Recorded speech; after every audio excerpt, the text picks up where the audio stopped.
सभी को मेरा नमस्कार। आज मैं फिर से एक नया पेंटिंग का वीडियो लेकर के आया हूं, जो कि एक्रेलिक ऑन कैनवास है। ये मीडियम बहुत ही अच्छा मीडियम होता है और ये साइज में भी थोड़ा सा अच्छा और स्टैंडर्ड साइज है, जो कि 24x36 इंचेस का है। इसमें हम लोग लॉर्ड बुद्धा का ड्राइंग करेंगे और साथ में दो मॉन्क बनाएंगे, जिसका कि कलरफुल फोकस हमारा जो मेन अट्रैक्शन होगा वो मॉन्क होगा। बुद्धा पे हमारा फोकस कम होगा। तो ड्राइंग से स्टार्ट करते हैं। ड्राइंग में आप देख पा रहे होंगे कि हमें पहले फेस पे फोकस करना है। साइज और कंपोजिशन के नियमों का अच्छे से पालन करना है। मैं जो प्लान किया हूँ, जो प्लानिंग है हमारे बुद्धा बनाने की, वो स्टोन लुक में बनाने की है। जो चुनार का जो येलो रेड सैंडस्टोन से बना हुआ, जो पत्थरों से बना हुआ मूर्ति होती है, बड़े साइज की विशाल काय मूर्ति, वो लुक डेवलप करने के लिए कोशिश करता हूँ। ये आम तौर पे मुझे बोध गया से, जो बिहार में स्थित है, उससे ये कॉन्सेप्ट आया है। तो इस विशाल काय मूर्ति का ड्राइंग के बाद जो है, एक एक चीज़ पे उतना ही डिटेल करेंगे। आप ध्यान दे रहे होंगे कि मैं आइज़ पे बहुत ज़्यादा डिटेल नहीं किया हूँ, और नोज़ पे या आगे भी कलर भी मैं करूँगा, तो उन सब जगहों पे उतना डिटेल नहीं करूँगा जितना कि मॉन्क के ड्रेसेस और उसके कलरफुल अम्ब्रेला, इन सब चीज़ों पे मैं फोकस करूँगा। मॉन्क के ड्रेस का जो पैटर्न है, जो उसकी लाइंस है, उसको अभी से ही हम लोग प्लान कर लेंगे कि हमें किस तरीके से उसको अप्लाई करना है। उसके अम्ब्रेला का प्लानिंग कर लेंगे कि वो किस फॉर्मेट का होगा, और ये सारा कुछ आपको रेफरेंस इमेज से मैंने इस मॉन्क का किया है ड्राइंग। तो आप लोग दूसरे रेफरेंस इमेजेस को भी इस्तेमाल कर सकते हैं। चाहे तो इसका भी स्क्रीनशॉट ले लें और इमेज का, और उसको सामने रख करके मैं हर वीडियोस में आगे स्टार्ट में और लास्ट में दोनों टाइम अच्छे से कंप्लीट इमेजेस दे देता हूं, जिसका कि आप स्क्रीनशॉट करके आप प्रैक्टिस कर सकते हैं। आप देख पा रहे हैं कि मैं एक ग्रे और ब्लू मिला करके, ज़्यादा पानी मिला करके, मतलब ग्रे के लिए मैंने ब्लैक यूज़ किया और थोड़ा सा ब्लू स्टोन डाला, उसमें ज़्यादा पानी मिला के पतला घोल बना करके उसको कैनवास पे अच्छे से लगा दिया। इससे कैनवास उस कलर को एब्जॉर्ब कर लेगा, तो आगे जब मैं कलर करूँगा तो वो अच्छे से उसको पकड़ पाएगा। मेरे प्रीवियस वर्क में आप देखे होंगे कि जो मैं बटरफ्लाई बनाया था, तो उसमें न्यू कैनवास पे मैंने अप्लाई किया था, तो उसमें जो टेक्सचर बना था वो डिफरेंट बना था। वो टेक्सचर मुझे चाहिए था, तो मैं उसको उस तरीके से अप्लाई किया था। अभी मुझे इसमें फ्लैट कलर भरना है, अच्छे से अप्लाई करना है, तो मैं एक लेयर इसको लगा दूंगा, तो वो अच्छे से मेंटेन होगा। उसको आगे हमें पैच लगाने में प्रॉब्लम नहीं होगी, कलर लगाने में प्रॉब्लम नहीं होगी। स्कल्पचर में भी बेसिक कलर्स मैंने लगा दिया, जिसमें कि नेपल्स येलो का इस्तेमाल मैंने किया है। आप चाहें तो येलो ऑकर में थोड़ा वाइट लगा करके, या डायरेक्ट येलो ऑकर को भी पानी में थोड़ा अच्छे से, ज़्यादा पानी में उसको मर्ज करके, मिक्स करके आप अप्लाई कर सकते हैं। और अब मॉन्क के अम्ब्रेला वगैरह में अच्छे से कलर लगा देंगे। बेसिक कलर आपको सब में लगाना होगा, जिससे कि बाद में जब आप उसके सडन लाइट लगाएं तो उसका इफ़ेक्ट आपके माइंड में भी क्लियर हो, और आपको जब स्ट्रोक लगाएं तो आपको परेशानी ना हो कि आप कहाँ पे कैसे लगा रहे हैं। अच्छे से ड्राई हो जाने के बाद हम लोग बैकग्राउंड में जो स्काई का लुक है वो अच्छे से अप्लाई करेंगे। उसके लिए स्काई के लिए मैंने पर्शियन ब्लू और हल्का सा क्रिम्सन उसमें ऐड किया, जिससे कि वो अच्छे से थोड़ा सा पर्पल टोन बन जाए। साथ में उसमें वाइट ऐड करके उसको पर्पल टोन का लाइट वर्जन बना करके नीचे की तरफ मैंने लाइट टोन लगाया है, और स्काई के ऊपरी भाग में डार्क टोन लगाया हुआ है, जिससे कि डायमेंशन हमारा क्लियर हो जाए। अब एक एक करके हम लोग भगवान बुद्ध के ऊपर अच्छे से कलर लगाएंगे। नेपल्स येलो का मैं इस्तेमाल कर रहा हूँ, आप चाहें तो येलो ऑकर का भी इस्तेमाल कर सकते हैं। आप जब बेसिक कलर लगा रहे होते हैं तभी आपको एक प्लान कर लेना होता है कि कहाँ पे शेड एंड लाइट का कहाँ पे कैसा इफेक्ट देना है। तो कपड़े के फोल्ड के अकॉर्डिंग या हाथ के नीचे अगर शेड लगेगा तो उसको आप साथ साथ ही अप्लाई करना स्टार्ट कर सकते हैं। आप जितना अच्छा फोल्ड निकालेंगे, जितना अच्छा शेड एंड लाइट लगाएंगे, उतना अच्छा आपको इफ़ेक्ट मिलेगा, उतना अच्छा आपको स्टोन लुक डेवलप करने में मिलेगा। अभी आप देख पा रहे होंगे कि मैं उसमें बहुत ही स्ट्रॉन्ग, मतलब स्टोन का स्कल्पचर है तो मैं उसमें बहुत ही स्ट्रॉन्ग पैचेस लगा रहा हूँ, उसको स्मूथ नहीं कर रहा हूँ, जिससे कि वो रफ लुक जो है वो हमारे बैकग्राउंड में लॉर्ड बुद्धा हैं तो उसकी फीलिंग वैसी ही आ रही होगी। आप फेस वगैरह पे भी आप देख पा रहे होंगे कि मैं बहुत ही स्ट्रॉन्ग लगा रहा हूँ, कहीं पे कोई डिटेल नहीं कर रहा हूँ। डिटेल करने से जो स्ट्रॉन्ग लुक है उसका, जो पत्थर का लुक है वो कम हो जाएगा। अच्छी तरीके से नोज़, आइज़ और उसके उनके चिक पे ईयर का पैटर्न, बुद्ध भगवान के ईयर का पैटर्न बहुत ही प्यारा है, बहुत ही खूबसूरत, लंबा, जो कि पूरे कंधे तक आता है। तो उस तरीके का आपको क्रिएट करना है। सोर्स ऑफ लाइट के अकॉर्डिंग आपको अपने काम में शेड एंड लाइट का इस्तेमाल करना है। आप देख पा रहे होंगे कि एक तरफ मैंने थोड़ा सा डार्क लगाया है, दूसरी तरफ थोड़ा सा लाइट टोन बनाया है, जिससे कि ये ज़्यादा खूबसूरत लगे और नियम से भी गलत ना हो। कपड़े के फोल्ड में भी अच्छी तरीके से शेड एंड लाइट का इस्तेमाल करिए। और आप लाइट टोन के लिए चाहे तो थोड़ा आप येलो टोन में भी आप काम कर सकते हैं। डार्क टोन जो स्कल्पचर का होगा उसमें आप ब्रंट सेना का इस्तेमाल करें, या फिर आप क्रिम्सन रेड के साथ अगर चाहें तो ब्लैक यूज़ करके डार्क टोन के एकदम अंदर बॉटम में कहीं कहीं पे वो यूज़ कर सकते हैं। दोनों इस्तेमाल करने के बाद जो एकदम सबसे डार्कर एरिया है वो क्रिम्सन टोन और ब्लैक वाला पैचेस लगाने के बाद आप अच्छी तरीके से थोड़ा सा विजिबिलिटी में ले लीजिए कि आपका स्कल्पचर कैसा दिख रहा है, उसमें और क्या सुधार की गुंजाइश है। अगर गुंजाइश है तो आप उसमें सुधार करिए। कपड़े के फोल्ड पे बहुत ही प्रॉपर तरीके से आप ध्यान दें।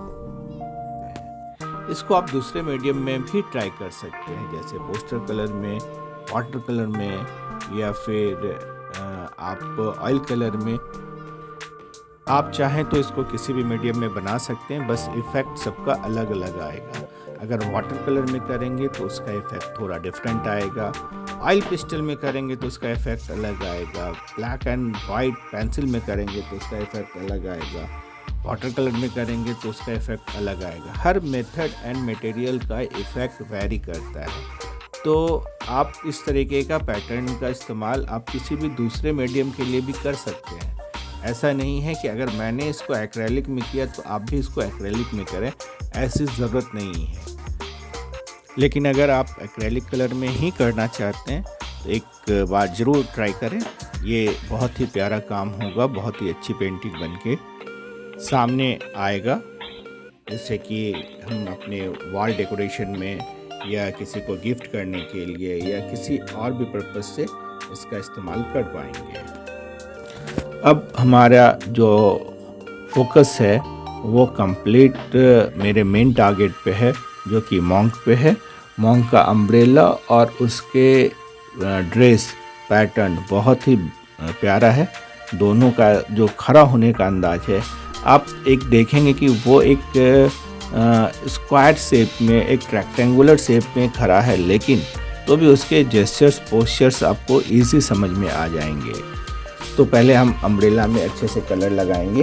जितना जहाँ पे हाईलाइट लगना है वहाँ के लिए वाइट और क्रिम्सन रेड के साथ पिंक बना करके आप अप्लाई करेंगे और उसको अच्छे से गीले में ही मर्ज करेंगे।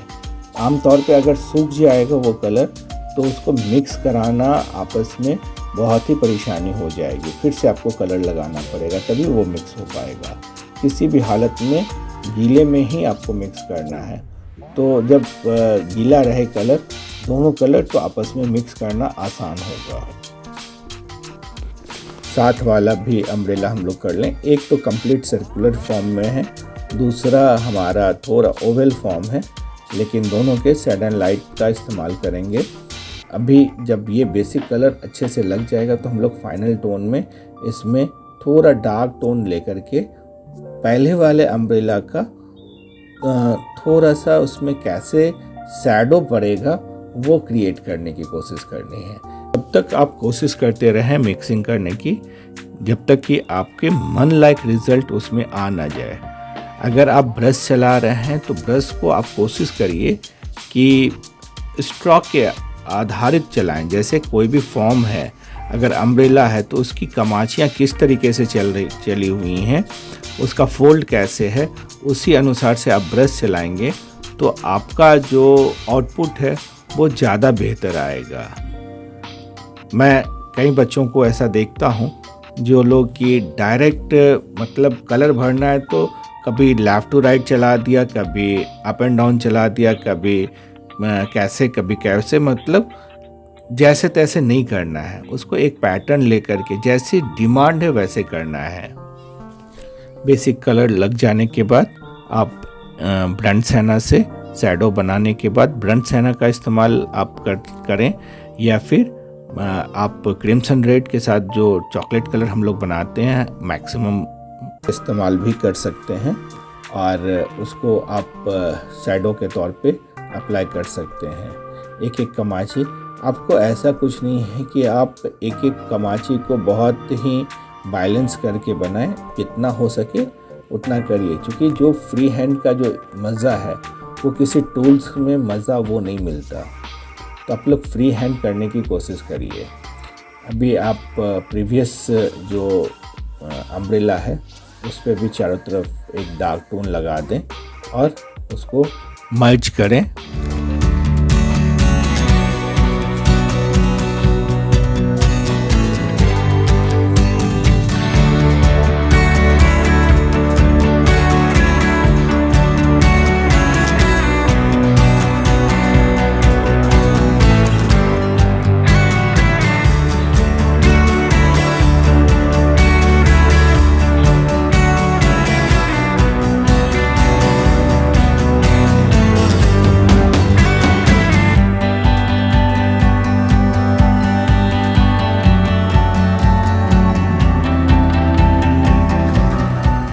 अम्ब्रेला की एक एक डिटेल कर लेने के बाद हम लोग ड्रेस की तरफ फोकस करेंगे, जिसमें कि अम्ब्रेला वाला कलर का ही टोनल वेरिएशन लगा करके उनके ड्रेस में लगाना है, क्योंकि वो भी सिमिलर कलर के पहनते हैं वो लोग, तो देखने में बहुत ही प्यारे होते हैं। तो उसको आप लगा सकते हैं। जब हम लोग ड्रेस में कलर लगाएंगे तो कपड़े के फोल्ड को बहुत ही बारीकी से ध्यान से हम लोग लगाएंगे। अगर यहाँ पे मिस करेंगे तो ये पूरे पेंटिंग का मेन अट्रैक्शन है, तो इसमें कोई भी गलती फिर आपके पेंटिंग को ख़राब कर देगा। तो ध्यान देंगे कि हमारे बॉडी पे किस तरीके से कपड़े का फोल्ड आता है। अगर कमर से हमारा नीचे जा रहा है या ऊपर आ रहा है तो एक ख़ास पैटर्न से आप जैसे तैसे कपड़े का फोल्ड नहीं बना सकते हैं। साथ ही साथ अगर अम्ब्रेला वो होल्ड किए हुए हैं तो उनके जो अम्ब्रेला का शैडो है वो कपड़े पे बहुत ही साफ सुथरे तरीके से पता चलना चाहिए, दिखना चाहिए। एक एक पैटर्न्स में हमें ध्यान देना है कि डिटेल्स कहीं मिस ना हो। मेरे चैनल पे ऑयल पेस्टल में भी काम है और पोस्टर कलर में, वाटर कलर में और एक्रेलिक कलर में। तो आप किसी भी मीडियम में अगर काम करते हैं तो आप इन सब वीडियोस को चेकआउट कर सकते हैं और अपने काम में इम्प्रूवमेंट ला सकते हैं। आपका किसी भी तरीके का कोई भी सजेशन हो तो आप मुझे कमेंट सेक्शन में लिखें। मैं एक एक कमेंट को अच्छे तरीके से पढ़ता हूँ। अगर आपका सजेशन अच्छा होगा तो आने वाले वीडियोस में मैं उस सजेशन का इस्तेमाल करूंगा, जिससे कि मैं अपने वीडियोस को और बेहतर बना सकूं और आपके लिए अच्छे वीडियोस ला सकूं। आपको किस तरीके का वीडियोस पसंद है आप मुझे कमेंट सेक्शन में ज़रूर बताएं और उसी तरीके का वीडियोस मैं लेकर के आऊँगा। साथ में जो मॉन्क खड़े हैं उनके ऊपर जो ड्रेसेस लगा हुआ है उस पे भी अच्छे तरीके से फोल्डिंग देखते हुए कलर लगा देंगे, जिसमें कि कपड़े का जो फोल्ड है, जिसको कपड़े का जो फोल्ड का जो इफ़ेक्ट है वो साफ़ सुथरे तरीके से हमें समझ में आने लगे। साथ ही साथ जो अम्ब्रेला का शैडो है उसको क्लियर कर देना है। ड्रेस के एक एक फोल्ड को अच्छे से क्लियर करके और यहाँ पे हम लोग हाईलाइट के लिए कमर पे थोड़ा सा लेमन येलो और वाइट का टोन लगाएंगे, जो कि पिंक के ऊपर मर्ज हो करके बहुत ही अच्छा टेक्सचर क्रिएट करेगा। तो उस टेक्सचर से उसकी फोल्डिंग में और निखार आएगी। पैर वगैरह में थोड़ा सा और डिटेल्स करके और उसके शैडो को हम लोग आगे अच्छे से डिटेल करेंगे। आप देख पा रहे होंगे कि मैं एक एक डिटेल पे फोकस कर रहा हूँ, इसीलिए मैंने जूम करके ये वीडियोस को अपलोड करने का प्लान किया हुआ है कि यहाँ पे ही सिर्फ आपको फोकस करना है। बाकी जगह पे अगर थोड़ी मोड़ी 19-20 हो गया तो परेशानी नहीं होगी, लेकिन ये सेंटर ऑफ अट्रैक्शन है तो इस पे अच्छे से हमें काम करने की ज़रूरत है। हर ऑब्जेक्ट का एक दूसरे पे शैडो बन रहा है, वो इस पेंटिंग की अच्छी खासियत है। जैसे कि अम्ब्रेला का शैडो ड्रेस पे, ड्रेस का शैडो पैर पे और पैर का पूरे बॉडी का शैडो पूरे ज़मीन पे पड़ रहा है। तो एक बार आप इस तरीके का पेंटिंग ज़रूर ट्राई करें और मुझे कमेंट सेक्शन में ज़रूर बताएं कि आपको किस तरीके की परेशानी हुई इस तरीके की पेंटिंग करने में। अगर आप दूसरे मीडियम में कर रहे हैं तो वो भी मुझे बताएं कि किस मीडियम में आपने इस चीज़ को, इस पेंटिंग को ट्राई किया। Thank you for watching. जय हिंद, जय भारत।